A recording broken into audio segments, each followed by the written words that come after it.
আসসালামু আলাইকুম প্রিয় ভাই বোনেরা, আপনারা সবাই ভালো আছেন? আলহামদুলিল্লাহ, আমিও ভালো আছি।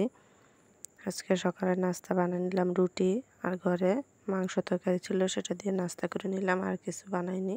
মানুষ সেখান দিয়ে আসে বলতেছে যে পানি নাকি কমে যেতেছে, জমির ধান ভিজাইতে হবে, বীজ ধান, যেটা আমরা বলি এরি বাড়ি 28 ধান ভিজাই দিলাম। এগুলো আবার রাতে থেকে সুন্দর করে ঢেকে রাখবো, যাতে বীজ থেকে গেরা হয়ে যায়, জমিতে ফালানোর উপযোগী হয়। এগুলো আমরা নদীর পানি দিয়ে ভিজাই, এই যে ডেক ভর্তি করে। তারপরে একটু কদবেলের ভর্তা বানাই খেয়ে নিলাম। গাছ পাকা কদবেলের ভর্তা কিন্তু সে টেস্ট। বাতিজার কাছে মাছ চাইছে, কাকা ঝোল খাবে, তার জন্য দিয়ে গেল নলা মাছ কেটে। এটা দিয়ে আজকে ঝোল রান্না করব। সুন্দর করে রান্নার প্রস্তুতি নিয়ে নিব।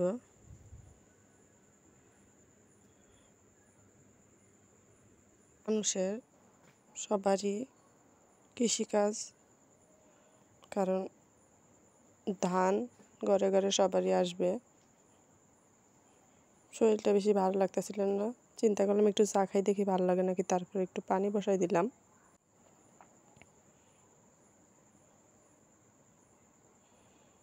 মানুষের স্বাস্থ্যই সব সুখের মূল। শরীর যদি ভালো না থাকে, স্বাস্থ্য ভালো না থাকলে কোনো কিছুই ভালো না। টাকা পয়সা তো আসবে যাবে, কিন্তু স্বাস্থ্যই হচ্ছে সবার আগে। যে তারপর রান্না করতে চলে গেলাম। শরীর সুস্থ থাকুক আর অসুস্থ, সাংসারিক কাজ তো করতে হবে।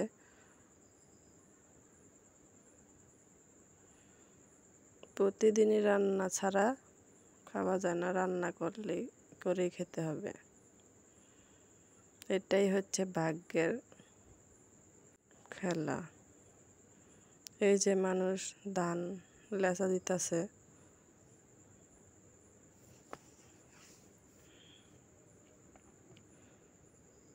ধান লেচা দেওয়া, ধান মারাই করাই এখন মানুষের এগুলি কাজ।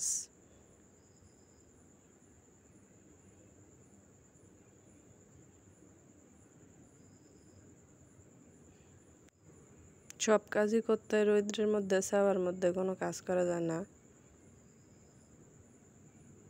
মানুষ খলা করে নেয়, এই খলার মধ্যেই কাজ করে। এই যে পুরো দিকে গাছ দেখা যাইতেছে, কিন্তু যতটুকু জায়গার মধ্যে কাজ করবে, মলন টলন পাড়াইব, ততটুকু জায়গা পরিষ্কার করে নেওয়া হয়েছে, এখানে কাজ করে। কে কে আমার মতো শর্টকাট করেন? রুটি আসছিল বেঁচে, সেগুলো দুধ দিয়ে একবারে ভিজিয়ে চিন্তা করলাম খেয়ে ফেলি, ফালাইলে কী লাভ হবে। তারপরে এই যে রাতে এই ধানগুলো, যেগুলো সকালে ভিজাইছিলাম, এখন রাত্রে এগুলো ছেঁকে তারপর গেরা দেওয়া হবে।